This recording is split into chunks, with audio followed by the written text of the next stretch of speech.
again, everyone, and welcome to another edition of the Adam Jones Podcast, brought to you by thebaltimorebanner.com. I'm Jerry Coleman. He's the five-time All-Star Adam Jones. Here we are at episode number 8, AJ, and we're going to be joined by 14-year NFL veteran, the former Raven, the former two-time Super Bowl champion with the Broncos.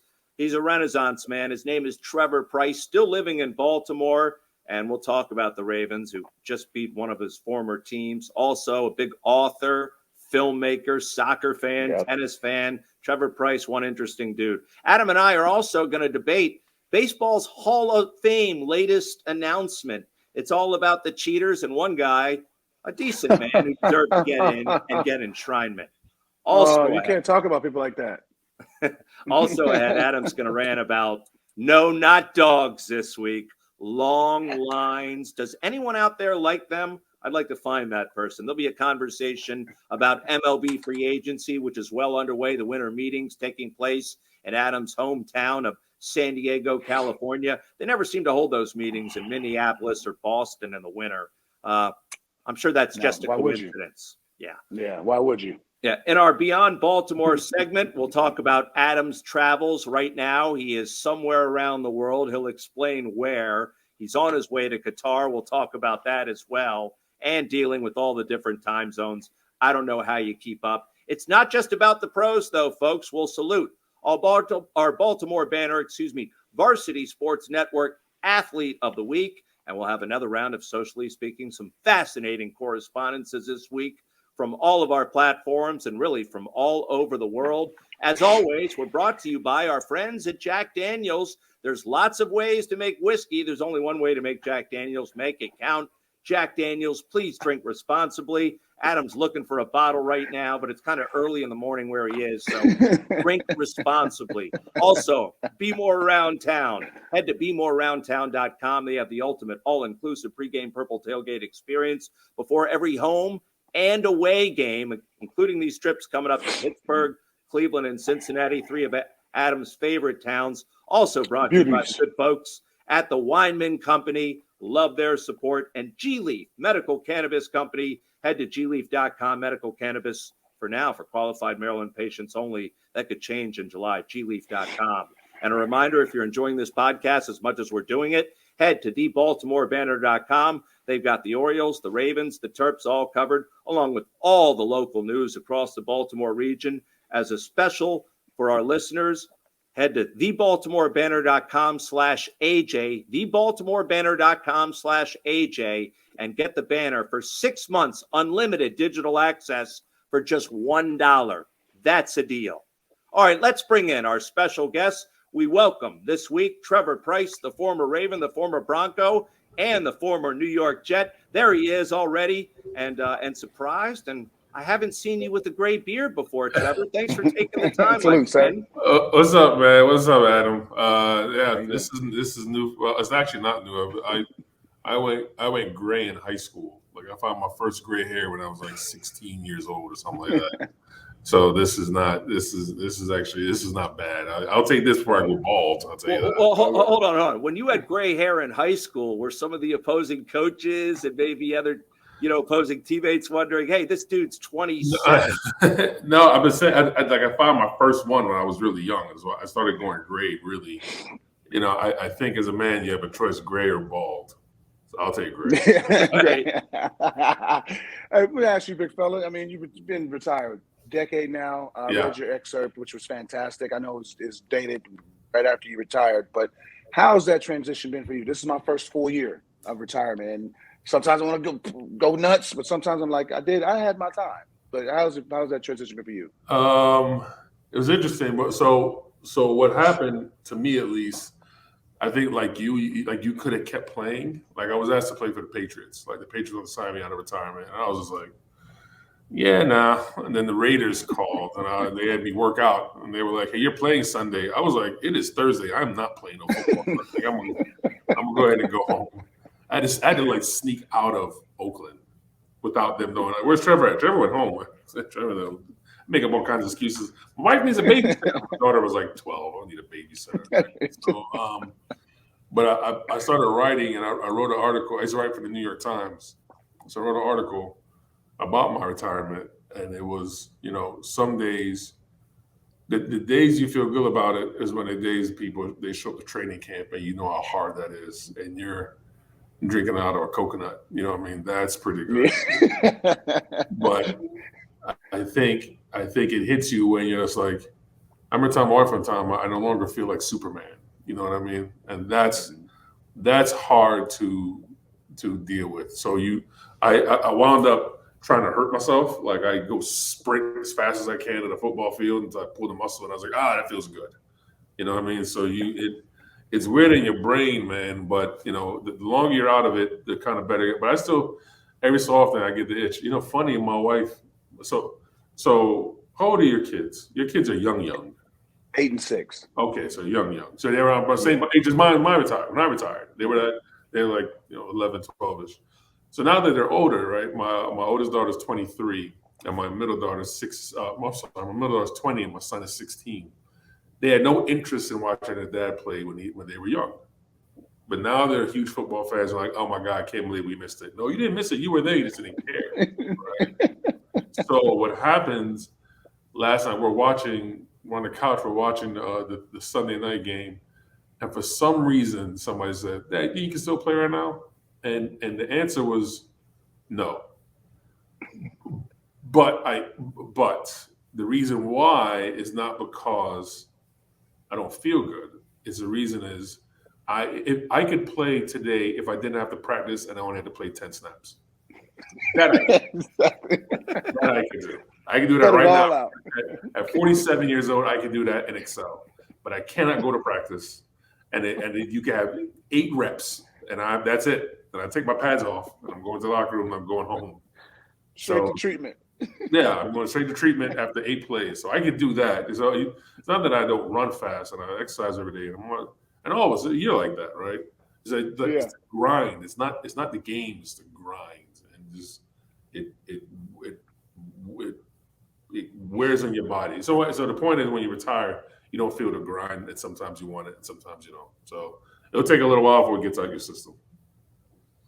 I feel you, and it's starting to get out of my system now. I mean, I watch the games, I'm like, nope, running, sliding, hitting the wall, nope.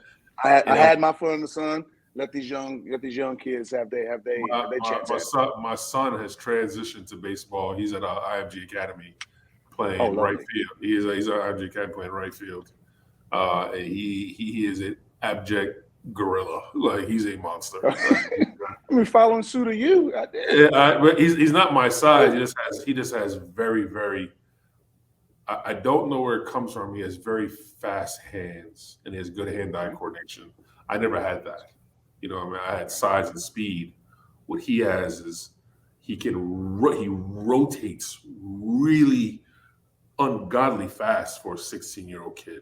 You know what I mean? So I don't know where he's going. I don't know where he's going with this, but people seem to think he's going to go pretty high. So we'll see. Okay. Well, Trevor, I did want to ask you how things have gone for you post-career. You're obviously remaining in Baltimore. I want you to explain why you decided you could live anywhere in the world, and you decided to live here in Baltimore for good reason. And as sort of a follow-up, repercussions from your playing career. Do you feel the aches and pains? We hear a lot about concussions, CTE, and all that. Does that concern you in any fashion? No, because I don't think I played that hard to get hurt.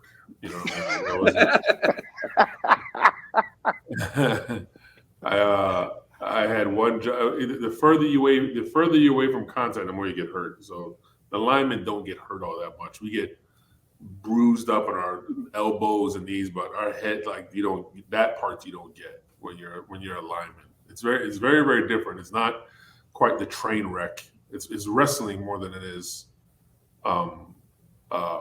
football when you're in a line of scrimmage. So that was fun. But I stayed in Baltimore because the school my kids went to, and I went to Madonna School. And then I started getting into writing as an outlet. Like I said, I wrote for the New York Times, and I wrote about my retirement. So then I started writing fiction, and I came up with an idea for poisonous animals fighting against each other in Australia. And I called it Kulapari. So Kulapari means poison in one of the Aboriginal dialects. Mm-hmm. So I was like, oh, this is cool. Fast forward, I'm sitting in this is my office. This is my office at my studio. We 60 people that work here. The first 2 seasons of Killer Party were on Netflix, or they still are on Netflix. And then the third one is coming out, I think, next year. This time we're working on it now. And if you're in my office, there's a door behind you, a door in front of me, and outside that door is some animators. They're working on it now, and we should be done with it next September with season 3. And I can't tell you where that's going right now. I know where it's going, but I can't speak on it. That hasn't been announced yet. Right. Don't give it up. Don't give it up. That's amazing. Yeah. They asked me not to talk about it too much. And then we're doing a live action retelling of it. So we bought motion capture suits and facial recognition software and cameras and that type of thing. And we are in the process of remaking season 1 into a movie. And it is going surprisingly well, because it was just an experiment, right? This part of the world has an art school, a lot of video game people, a lot of video game companies, and then it has a lot of tech people. So you kind of add that around, and you pull from that big hole of people and say, okay, which one of you knows how to draw a frog, and knows how to draw a scorpion? We just kind of figured it out, and we happen to be very, very good at it. So how is it? Obviously, we make our careers with physicality, but how is it now? You're not using that. You're using your mind. Obviously, as a lineman, you use your mind too. You know what you're doing, but you're using your mind now. How is that? Like, you know something? It's more alike than you think. So to me, I tell people this all the time. There's a reason why when people talk just in jest, they go, okay, lawyer and doctor, right? Those things are always paired. Sports and entertainment are always paired. It is the same. And the reason why it's the same is because a lawyer or doctor is based on education. If you go to law school and get a law degree, you are a lawyer. If you go to med school and get a PhD in knees, you are a knee doctor, and nobody can take that from you, right? If you go to art school, you're only an artist if somebody pays you to do art, right? If you're a baseball player, you're only a pro baseball. You get picked. You don't pick. It doesn't pick you. You don't pick it. It picks you. So sports and entertainment makes sense. It makes sense to me. For some reason, they're not that far off. It's a competitive endeavor, and you have to fight for recognition. The only thing different about it is it's an opinion-based business, right? So my opinion is I like that song, or I don't like that song. Not like baseball. I hit 60 home runs. That means I'm better than you. I don't care what your face says. I hit 60, you hit 30. That means I'm better, right? So that's not an opinion. But at the end of the day, it's more likely you think, because it is competitive, and my competitive juices are just like, I am better than those people in LA. You have to think that. You have to think that. It's like you step on the field, I am better than the guy in front of me. I am better than the guy in front of me, and it works. It makes sense. It just makes sense to me. True. All right, bringing it back to football for a moment. You mentioned your kids may be bigger NFL fans these days than you are. How much attention do you pay to the Ravens at all, and what's going on with Lamar Jackson? He's dealing with an injury, dealing with a contract situation. I don't know if you have an opinion on whether or not he doesn't utilize an agent as a guy signing his first big contract, Trevor. That was a mistake. I think the thing I do keep up with it because they're our local team and our kids love you know what I mean? I played for them, right? So I still go to the facility and say hello and that type of thing. I still see them every so often. You see them at the juice bar and things like that. I think my thing is he has to have somebody to represent when it comes to that kind of money, right? Your rookie deal is slotted, so you don't need an agent. You don't need one. Where you're picked, you know how much money you're going to get. It's not going to change. this he should have got. I think he should have gotten somebody to do it. It's 3% of $200 million. I mean, come on, man. You know what I mean? So that's what I believe should have happened. And now I don't know what's going to happen. My guess, my 500-foot guess. I don't know the man. I don't know. My guess is he wants out. That's my guess. I think he wants out. He wants. They didn't give him his money, and I think somebody else would gladly give it to him. I think the Jets would give it to him. Yeah, I don't see how not signing, not getting that done with him is partially his fault. You know what I mean? I'm sure what they put out there was, you know, with the Josh Allens of the world and that kind of thing. You know what I mean? So I don't know. I am miles away from it, but when you have a transcendent talent like that, you have an Aaron Judge. I mean, we see what's happening to Aaron Judge. Like how do you not sign Aaron Judge? You know what I mean? Sometimes people can get in their way. They're too smart for their own good. You know what I mean? And you know, it is what it is. I don't know. It would have made sense if they'd have went to him after the first time he won MVP, like, hey, here's $150 million, and I think he would have taken it.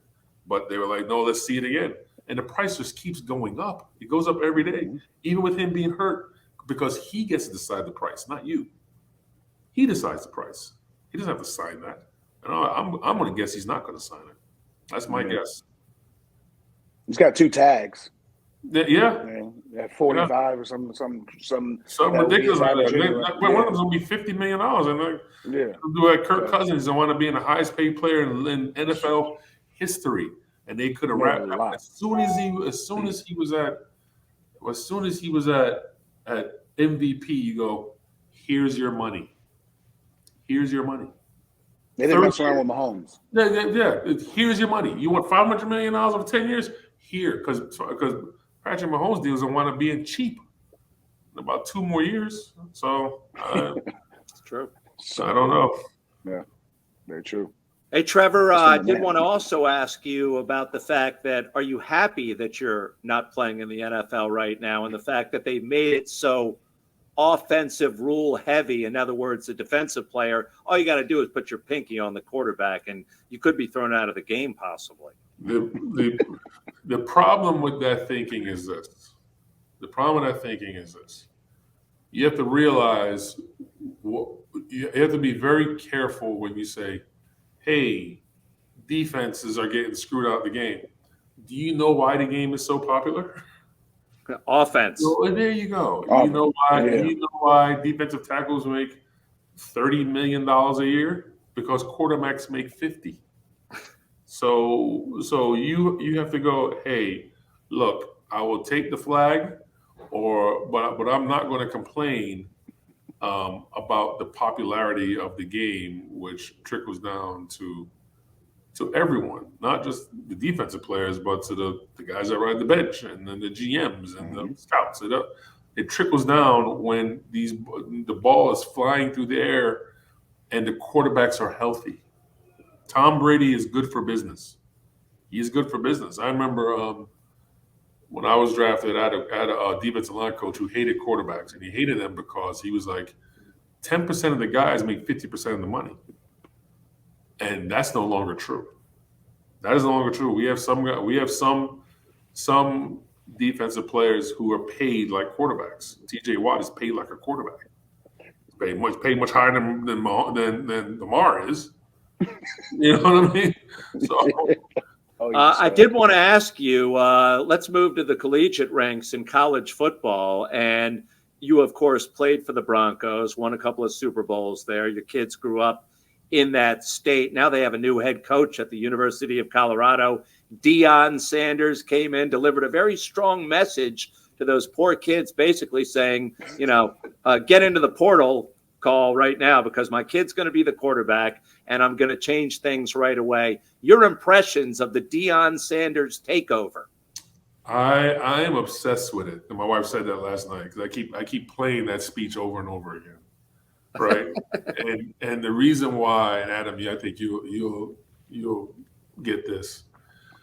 When someone says, "Hey, we're hiring Deion Sanders as our coach," there is a preconceived notion of what that's going to look like. And I think he comes in a meeting, he's playing a Tupac song, All Eyes on Me.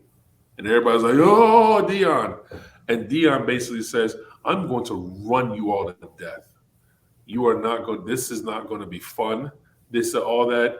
They call me Coach Prime, but really what you're getting is like Bill Belichick. That's what they're about to get.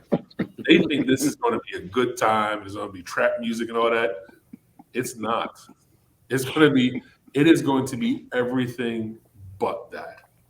And it's just, they are the fear on their faces when the tone changed. He didn't come in there and say, "Hey guys, I'm glad to be here." He said, this stops today. I'm like, holy, like I love a good that is a story because that is calculated, right? He calculates that, and that's what makes him so good.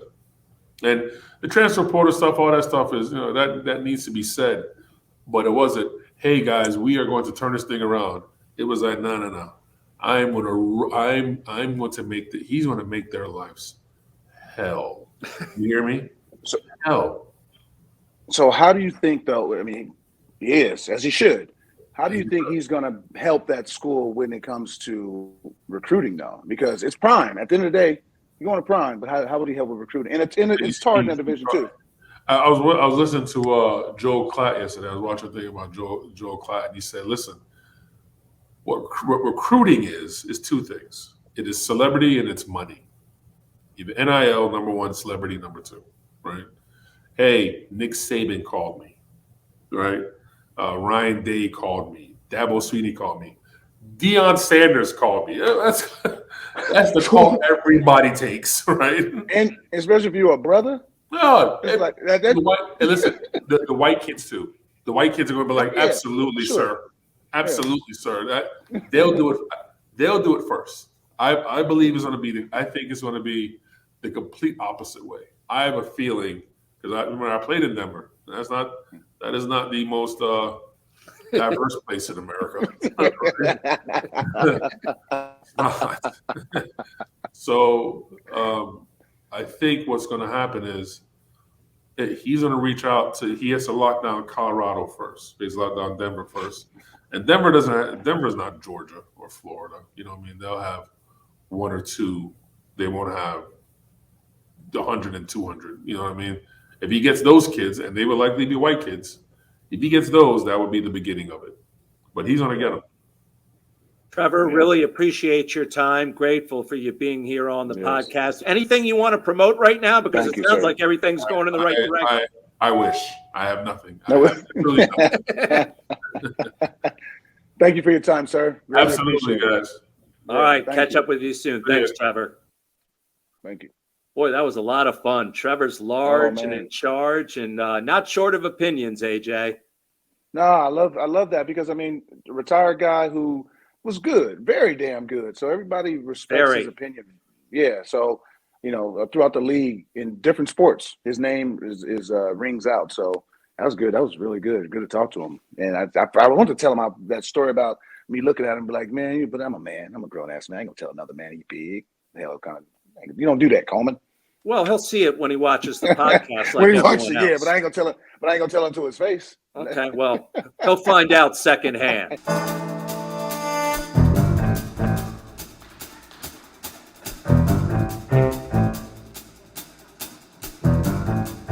All right, time now for our Jerry versus Jones debate. It is sponsored exclusively by the Wyman Group. It's cold outside, so let's raise the temperature and bring in the honorable judge himself, at least honorable until he renders a verdict. His name is Reginald Fugit. Reggie, what's up, guys? What's up? Again, welcome back to an epic Jerry versus Jones debate. We got something spicy to debate, and I know both parties are going to have a lot to say about this, but in due time, let me give you some context. Former big league slugger Fred McGriff was recently selected as the newest member of the Baseball Hall of Fame on Sunday, with Barry Bonds, Roger Clemens, and Curt Schillings denied again. McGriff was a unanimous choice among the 16 members of the inaugural Contemporary Baseball Era Committee, which considered a ballot of 8 candidates whose primary contributions to the game took place after 1980. A player needs 75% of the vote to be elected. And for you guys, I want you guys to debate whether the inaugural board should have let more into Cooperstown, or did they do the right thing with just this one nominee? Jerry, you get the first word. All right. Well, they got it right. The one guy that deserved to get in, got in. You can make an argument for Dale Murphy, maybe Don Mattingly, but Fred McGriff, the crime dog, belonged. I know one of the arguments was he played for a number of teams. The guy hit almost 500 home runs. He hit 30 or more home runs for 5 different teams. So he spread the wealth. Wherever he went, he made his team better. But as one of the greats, you know, he's not up there in terms of numbers of Bonds or Palmeiro or Clemens, but they don't deserve admission. They cheated, okay? Palmeiro especially, we know about that, pointing the finger at Congress. Clemens, I was there on Capitol Hill where I felt he lied. Bonds, I know there's no concrete evidence, but too much circumstantial evidence to let him in any way, in any fashion. The guy got better as he got older, much like Clemens. And then you have a guy like Curt Schilling, who's a borderline candidate, in my opinion, but it's just too much of a hot potato and doesn't deserve to be in. Yeah. Fred McGriff was the guy who deserved to be in. It was nice to have a new set of eyes look at this, and they came to the same conclusion as the Baseball Writers Association of America. We're not letting these cheaters, these frauds, these guys who got better as they got older in. Had they not used the substance, maybe they would have had a legitimate chance. But you look at the way the voting went, you can laugh all you want over there, AJ, in your corner of the world, but those guys didn't even sniff a chance of getting in, Bonds and Clemens. They got fewer of 4 of 16 votes. They will never get into Cooperstown without a ticket. Understandable now that they won't. I think they got it right. I mean, a crime dog, deserving, should have been balloted. It's been in a long time ago. My biggest thing, though, is people's always saying these guys cheated, these guys cheated. The Hall of Famers got some cheaters in there. In the last years. Only difference is that Bonds maybe gave you a swirly and you ain't like it. That's probably what happened. That's what he did to writers. He probably was there a personal encounter? Was there a personal encounter between Barry and myself that went wrong? Yes, there was. But that is not the reason. That is not the reason. Same thing with Clemens. That is not the reason. Palmeiro and I got along fine. I just think he's as dumb as a rock, to be honest. But they don't belong. They cheated and lied. Right. The thing is that I think they weren't remorseful behind it. Because a lot of guys did it in baseball. Let's call the spade the spade. The 80s and 90s, some guys still getting popped these days. My boy in San Diego, God, man. So let's be honest with ourselves. It's still around. But to just say that these guys don't get it. Look, Barry Bonds is the greatest player to ever play. I don't care what you say. 500 stolen bases. That's an opinion. That's not an opinion. 8 gold gloves. It's not a Willie fact. Mays got that.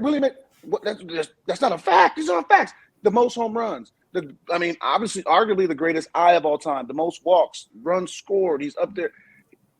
He wasn't the nicest human being to the reporters.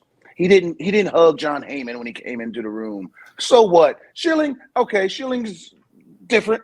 We can get into that on a whole nother. He's different. Palmeiro and that was public. Sammy Sosa, the same thing. But you can't just say the word they're cheaters. No, you want to say they're assholes. Say that first. Things go to cheaters. I could add that to the picture. That's what I'm saying. They got better as they got older. Quick rebuttal. So Jerry, you don't think that there should? You just think that the one person who got in was the correct choice to make, and that they shouldn't have allowed more people in. You get go ahead for Agreed. the rebuttal. I believe that Fred McGriff deserved it. I thought he was going to be the only guy who got in. I thought it would be close with Dale Murphy, whose numbers are that close apart. But in 3 years when they vote again, I don't expect much to change in 2025 will be the next go around. And again, it's a new pair of eyes that are involved here. And that includes former players and executives. I mean, we had executives like Kenny Williams, former players like Frank Thomas and Ryan Sandberg, Jack Morris, Lee Smith, etc. It's not the BBWA that's doing all this now. Now we got a new set of eyes on this saying the same thing that the writers said. All right, thank you, Jerry. So, Adam, you think a couple other people should have got in? As a player, yeah. I mean, Billy Wagner, how that dude almost had 500 saves. Where's his mishaps? Is he a borderline illegal drug guy? I don't know. I just know that he was disgusting and almost had 500 saves.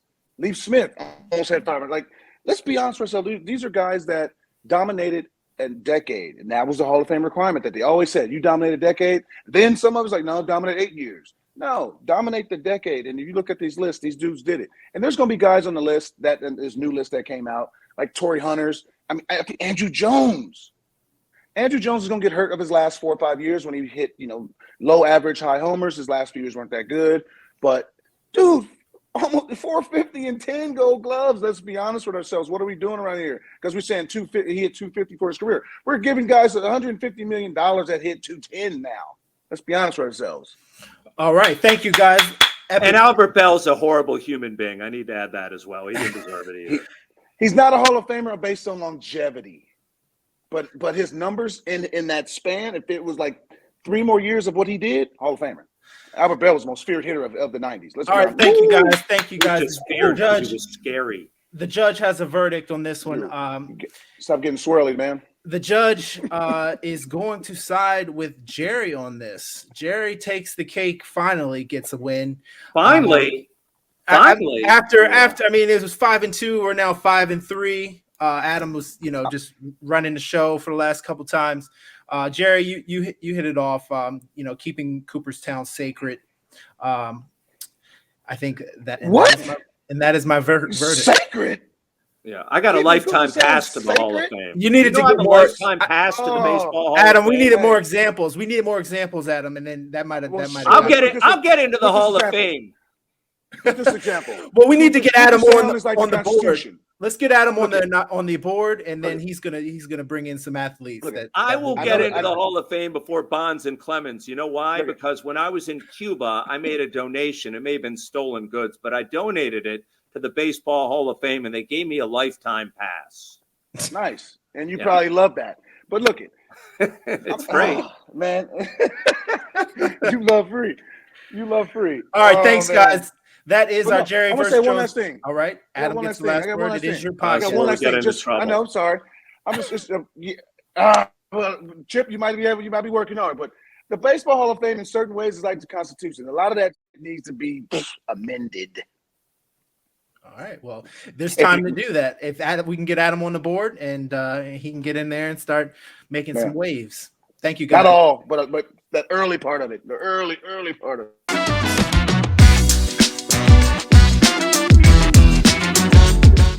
All right, it's time to keep the baseball chatter going. Let's do it with our For the Birds portion of the podcast. This week, we're focusing on MLB free agency. We briefly touched on it with our guest, Trevor Pryce. You mentioned Aaron Judge. It's well underway. There's been some big contracts already given out as the winter meetings are taking place in your former backyard, your hometown of San Diego, California. Do you think Aaron Judge's deal will set the market? No.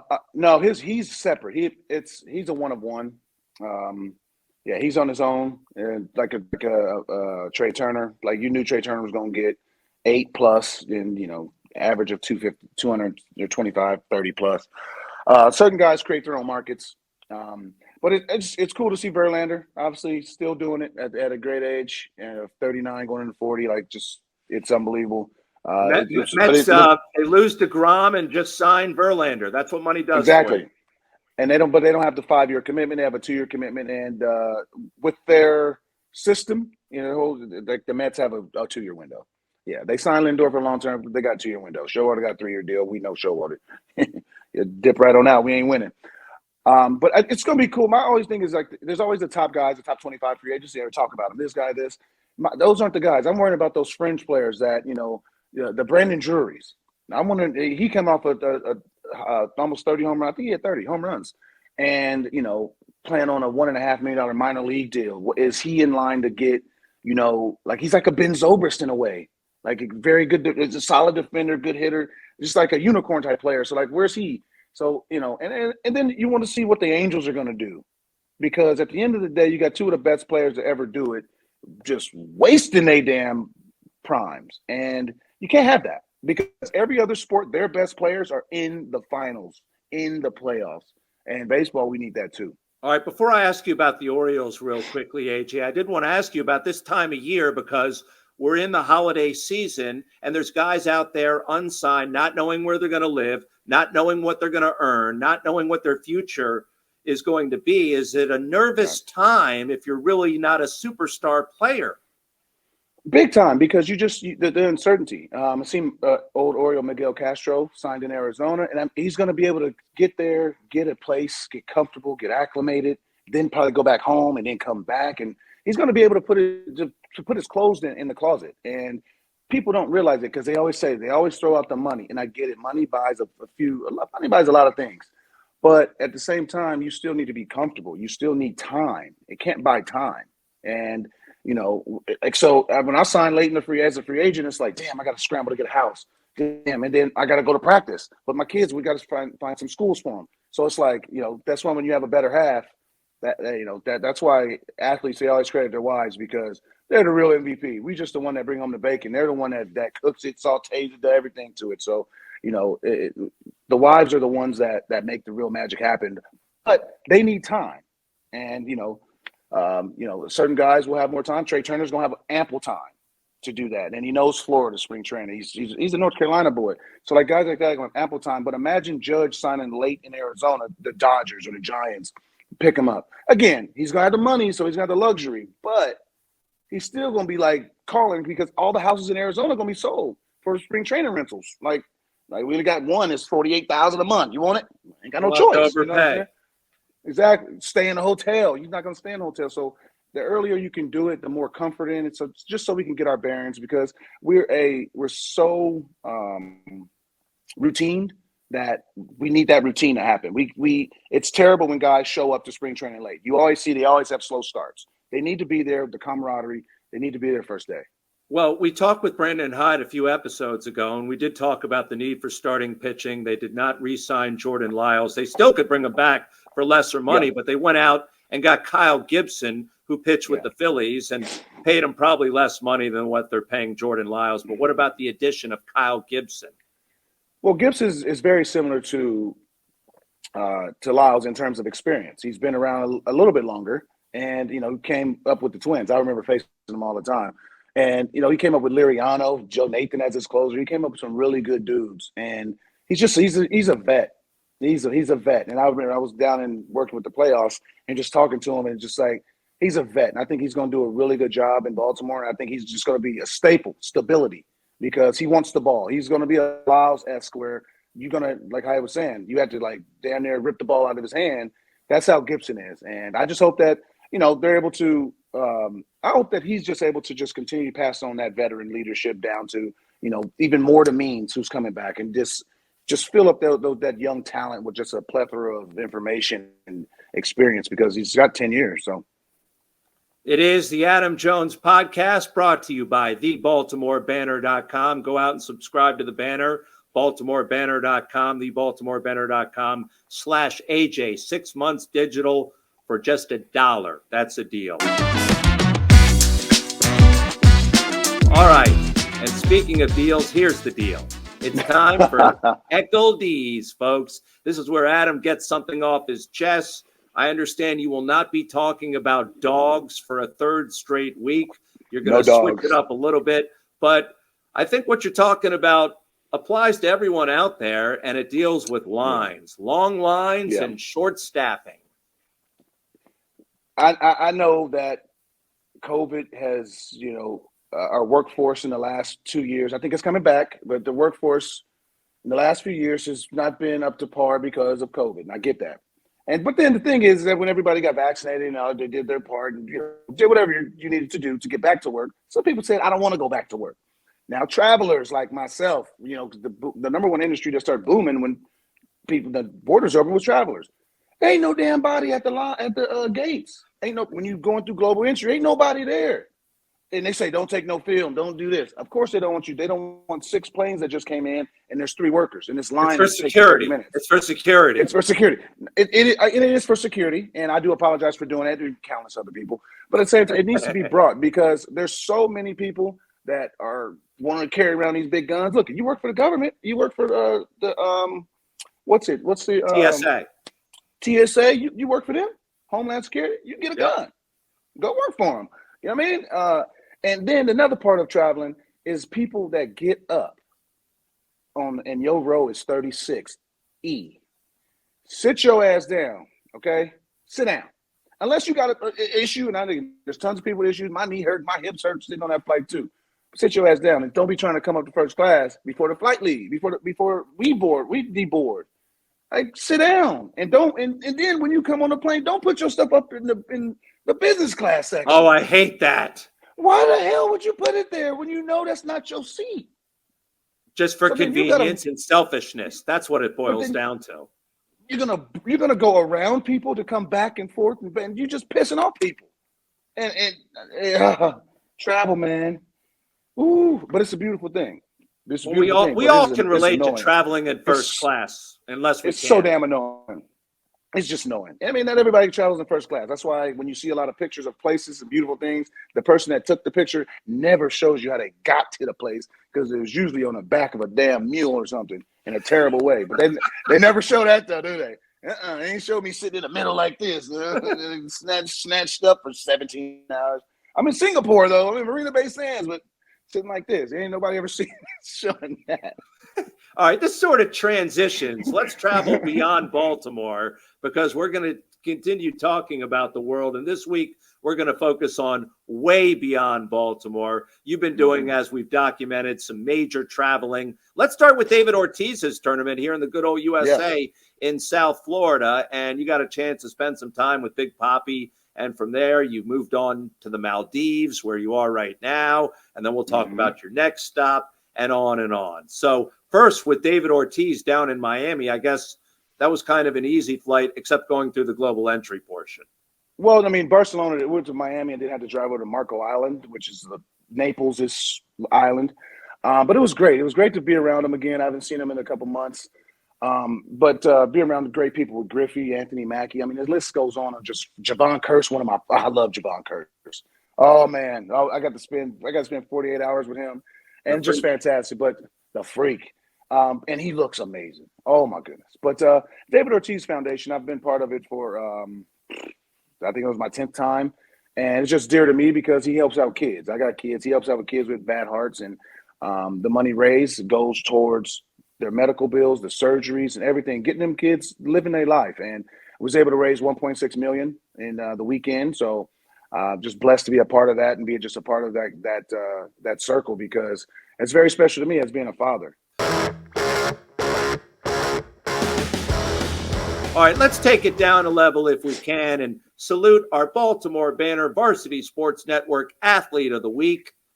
And he is Sean Williams from Milford Mill Football. All he did is rush for 124 yards and a score to help lead Milford Mill Academy to a 25-16 win against Kent Island. That was last Friday at Navy Marine Corps Stadium in Annapolis. It was a Maryland Class 2A football state championship game.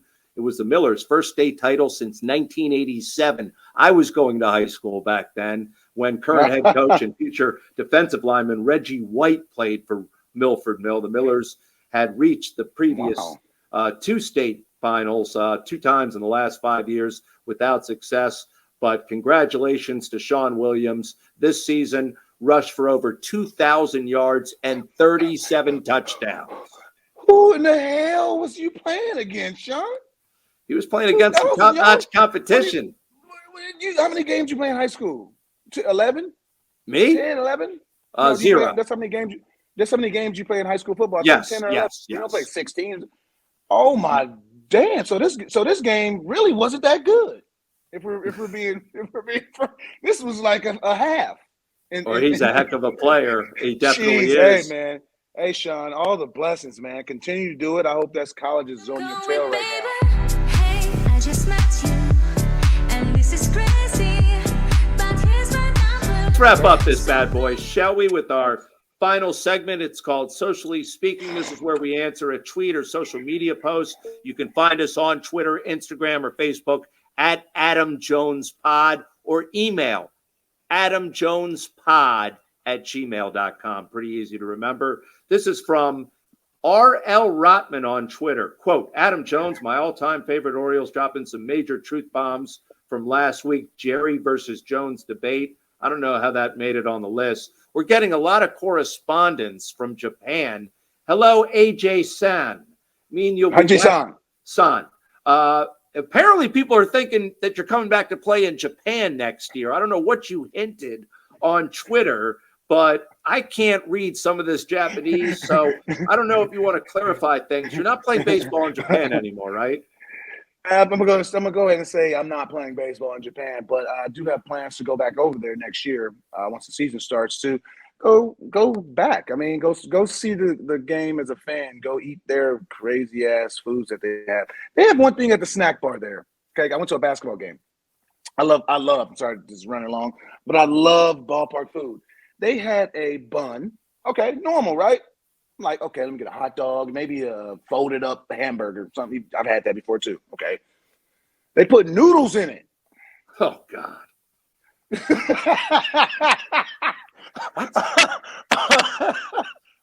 I said, now you can take this back. I walked out and said, give me the Coke. Noodles in it. Noodles. So, but no, I'm going to get back over there, get back in the country, get some of that food and just be around, go back to see Oryx. And still got some friends over there playing. But the culture in the country, I rave about it so much. So I definitely want to get back over there for my own personal reasons. All right. Well, one of these days you will be back there in between your other trips and stamps on your passport. That about wraps it up. I won't be playing, though. I won't be playing. I'm not going to call you from the baseball field like, Coleman, we got to cancel because, man, I got a game tonight. You won't get that call. No, he's a podcaster now, folks. He's not playing ball. Want to thank our sponsors. They include our friends at Jack Daniels. There's lots of ways to make whiskey. There's only one way to make Jack Daniels. Make it count, Jack Daniels. Jack Daniels sponsors Adam Jones Rant each and every week, whether it be in the Maldives, in Barcelona, or Miami. It doesn't matter. Jack Daniels, please drink responsibly. Also brought to you by Be More Around Town. They have the ultimate all-inclusive pregame purple tailgate experience before every home and away game. Head to BeMoreAroundTown.com and learn more about the details. It's not only football, but there'll be some Sarasota trips as well. Also, thanks to the good folks over at the Wyman Group. Always much gratitude for their support. And G-Leaf Medical Cannabis Company. Head to gleaf.com, medical cannabis for qualified Maryland patients only. One more reminder for you folks, if you haven't, subscribe to the Baltimore Banner. 6 months, unlimited digital access for just $1. All you need to do is head to thebaltimorebanner.com/AJ. That's thebaltimorebanner.com/AJ. 6 months, unlimited digital access for just $1. Want to thank our very senior executive producer, Chip Frank. Yeah. You can come back out. Reach us on social media at Adam Jones Pod. That's Facebook, Twitter, Instagram, or email adamjonespod@gmail.com. Keep it real, folks, like we do, and we'll see you next week.